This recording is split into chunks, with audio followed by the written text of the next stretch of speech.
Ah, je me souviens, rempli de promesses de la part de Dieu après ma conversion. Je me suis converti en 85. Au mois de novembre, le 5. Et à 9 h, je n'ai jamais oublié. 3 ans après, je commençais par passer par des situations les plus difficiles de ma vie. Depuis 89, je me suis retrouvé avec un seul pantalon et une seule chemise. Ce pantalon, je l'appelais fils unique parce qu'il n'avait ni grand frère ni petit frère. Et cette chemise avait une particularité. Elle a dû s'adapter aux circonstances. Quelqu'un dit la souffrance vous rend créatif. Quand je l'avais acheté, elle était manche longue, avec une forme de col qui pendait jusque là. Mais comme je n'avais que ça, à force de laver, ça s'est troué un peu, j'ai biffé les mentions inutiles. C'est devenu manche courte. J'oublie jamais, un jour alors que je voulais sortir, je me suis rendu compte qu'au niveau de ce qu'il y avait comme col, ça s'est déchiré. J'ai enlevé, j'ai recousu, c'était devenu col Mao. Donc quelqu'un qui verrait cette chemise à ce moment-là n'aura aucune idée, ça avait un autre visage. Et j'oublie jamais, je rencontre un frère alors qu'on termine une réunion, on dit nous serrons la tête et jamais la queue, il me regarde et dit Roland, toi avec ton pantalon fils unique, et avec ta chemise qui s'adapte, est-ce que, qu'on se le dise, est-ce que tu es la tête? Je ne voulais pas dire je suis la queue, sinon je ferais honte à mon Dieu. J'ai dit, c'est vrai que je ne suis pas la tête, mais je ne suis quand même pas la queue. Au fond de moi, je me disais, je ne suis pas très loin.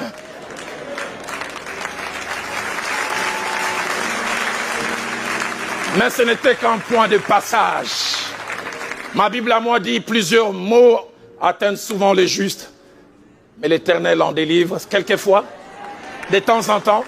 L'Éternel en délivre toujours. Dites avec moi, Dieu fidèle. Oh Dieu fidèle, quoi qu'il arrive, j'aimerais dire à quelqu'un, notre Dieu peut tout. Et que rien ne s'oppose à tes pensées. Il arrive quelquefois, nous vivons certaines choses et nous avons l'impression que nous sommes les premiers à passer par ces chemins. Que nous sommes le seul au monde à vivre ces choses. J'aime, Paul, après avoir relaté avec détail aux Corinthiens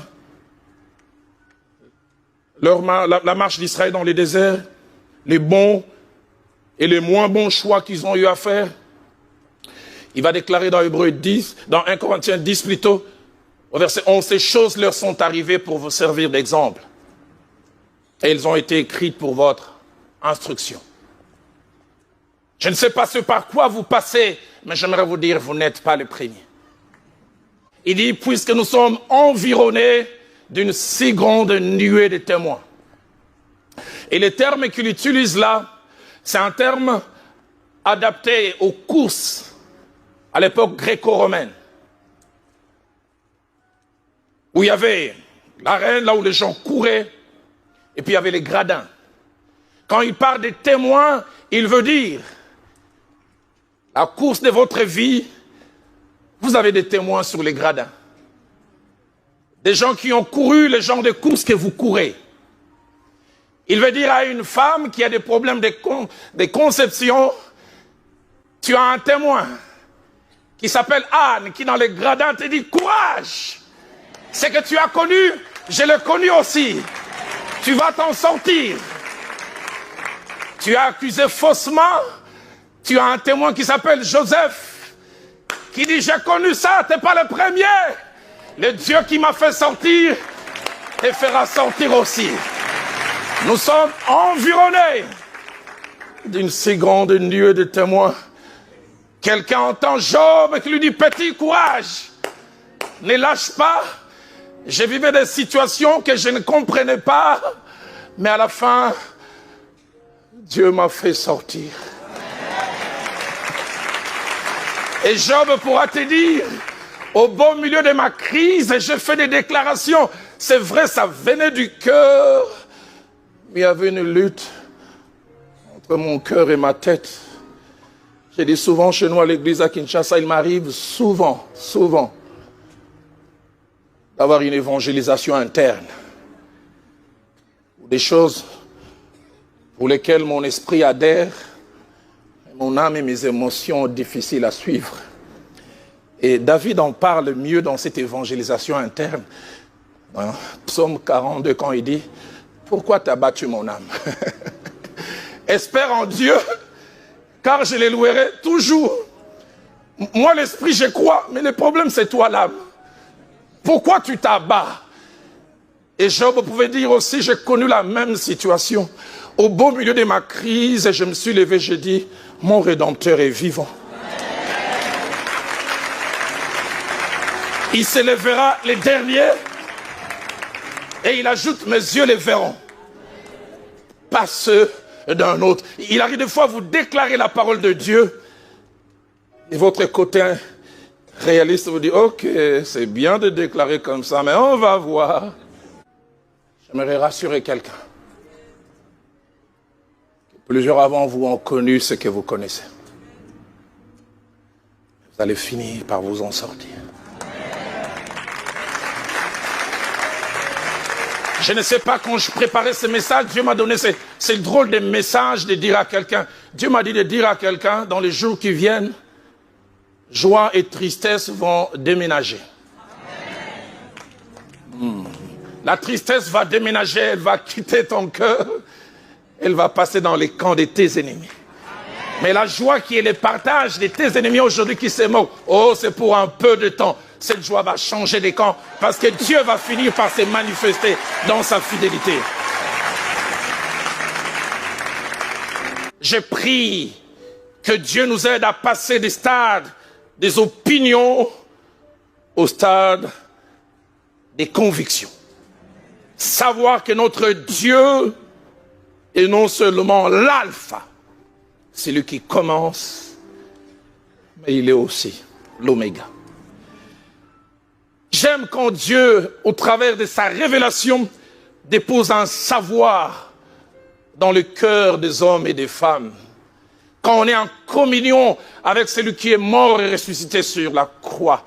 Quand on est en communion avec Jésus-Christ. On devient subitement détenteur d'un savoir. Mon pasteur disait cette phrase que j'aime souvent répéter.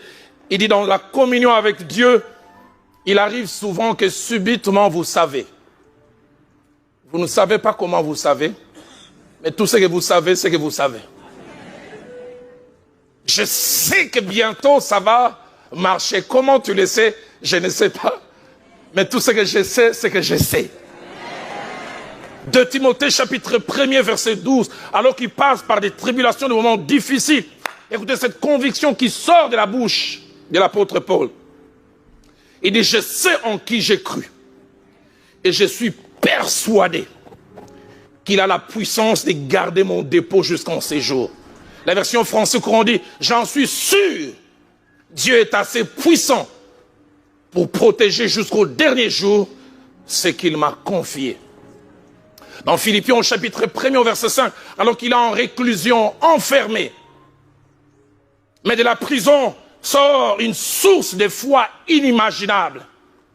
Il écrit aux Philippiens, il dit pas je pense, il dit je suis persuadé. Je sais que je demeurerai et que je resterai avec vous tous. Comment tu le sais? Tu es emprisonné et tous les vents sont contraires, ils ont la force. Je suis persuadé que je demeurerai, que je resterai avec vous. Il est l'alpha et l'oméga. Il est celui qui initie les choses ou les commence. Et souvent il part de rien ou de peu pour amener à l'accomplissement, c'est-à-dire à la plénitude. Si vous allez chez moi, au pays, vous trouverez plein de maisons inachevées. Et l'on se demande si c'est un projet pour ces gens. Capacité de commencer, mais pas capacité d'aller jusqu'au bout. Et l'une des choses que le Dieu de la Bible n'aime pas, c'est que l'on puisse douter de sa capacité à finir. Dans Luc au chapitre 18, versets 28 à 30, Jésus-Christ montre combien le fait de commencer, de ne pas aller jusqu'au bout, n'est pas une bonne chose. Il dit, car lequel de vous, s'il veut bâtir une tour, ne s'assied d'abord pour calculer la dépense et voir s'il a de quoi la terminer. Écoutez ce qu'il ajoute au verset 29, de peur qu'après avoir posé les fondements, ils ne puissent l'achever et que tous ceux qui les verront se mettent à les railler. Une autre version dit à se moquer. Une autre version dit même à rire de lui. En disant, cet homme a commencé à bâtir et il n'a pas pu achever. Au sortir d'Égypte, alors que Dieu est fâché contre son peuple qui a fauté, qui a fabriqué un veau d'or, Dieu s'est révélé comme l'alpha qui les a fait sortir à bras forts et étendus, en brisant les eaux de la mer Rouge et en les faisant sortir au grand jour. Mais il est fâché contre eux. Et il dit à Moïse, je vais détruire ce peuple et avec toi je vais commencer une nouvelle génération. Moïse dit, dans Nombre 14, 15 à 16, si tu fais mourir ce peuple comme un seul homme, les nations qui ont entendu parler de toi diront, l'Éternel n'avait pas le pouvoir de mener ce peuple dans le pays qu'il avait juré de leur donner. Ils diront, tu t'es montré comme alpha, mais tu n'avais pas suffisamment de moyens. Étonnant. Après, la Bible dit, Dieu s'est repenti. Dieu changea d'avis. Parce que Dieu, quand il commence, il va jusqu'au bout. Je ne sais pas qu'est-ce que je dois dire à quelqu'un, mais j'aimerais dire à quelqu'un, je ne sais pas quoi tu passes. Il est l'alpha. Et il est l'oméga.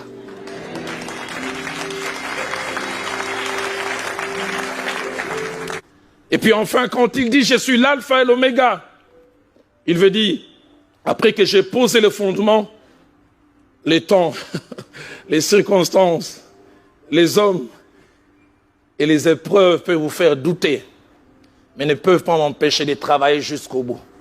J'aimerais dire à quelqu'un, permettez-moi les termes, le Dieu de la Bible est un jusqu'au boutiste. Il ne s'arrête jamais, à mi-chemin.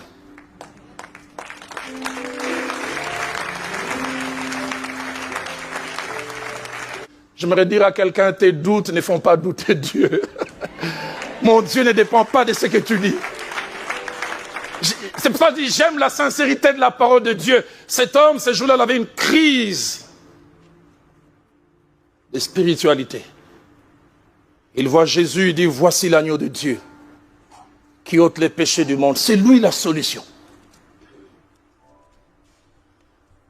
Et puis quelques temps après, il est arrêté.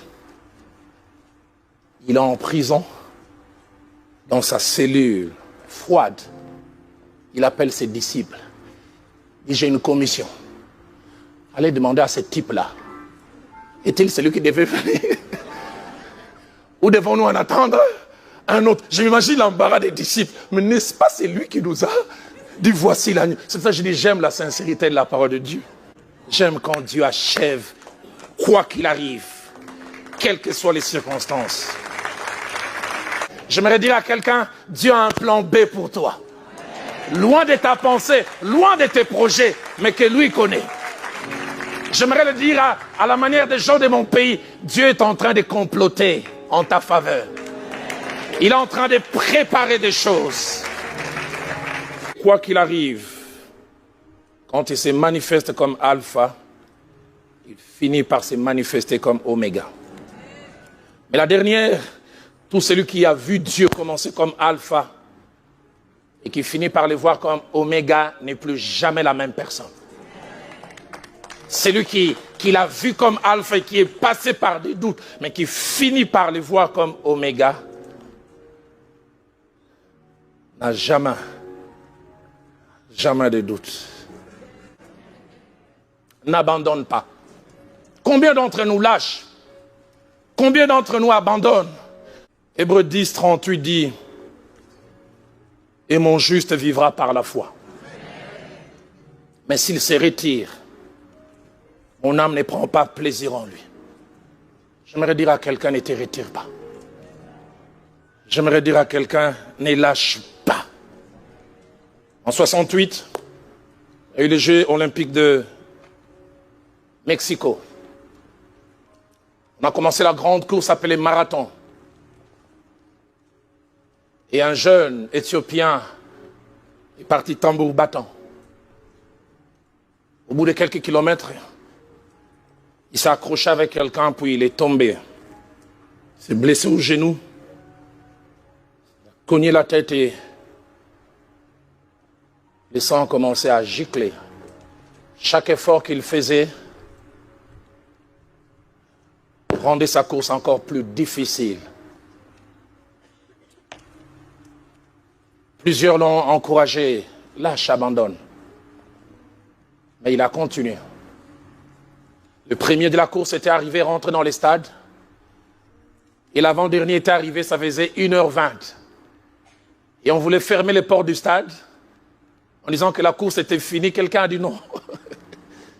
Il y a encore quelqu'un, lui, il ne court pas, il marche. J'oublie jamais, j'ai vu cette scène quand il est rentré dans le stadium. Tout le stade s'est levé. Il est devenu même plus populaire que les premiers.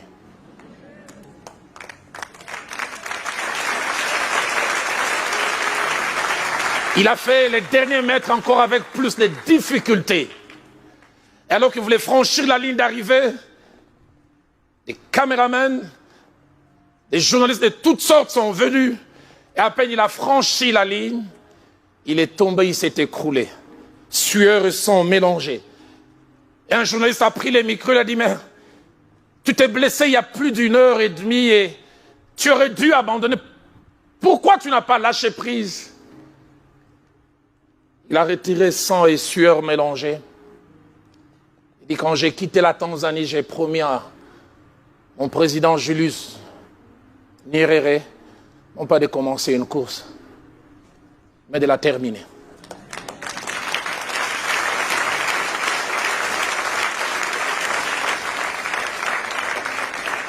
Il est l'alpha, mais il est aussi l'oméga. J'aimerais en ce jour nous inviter à baisser nos têtes dans la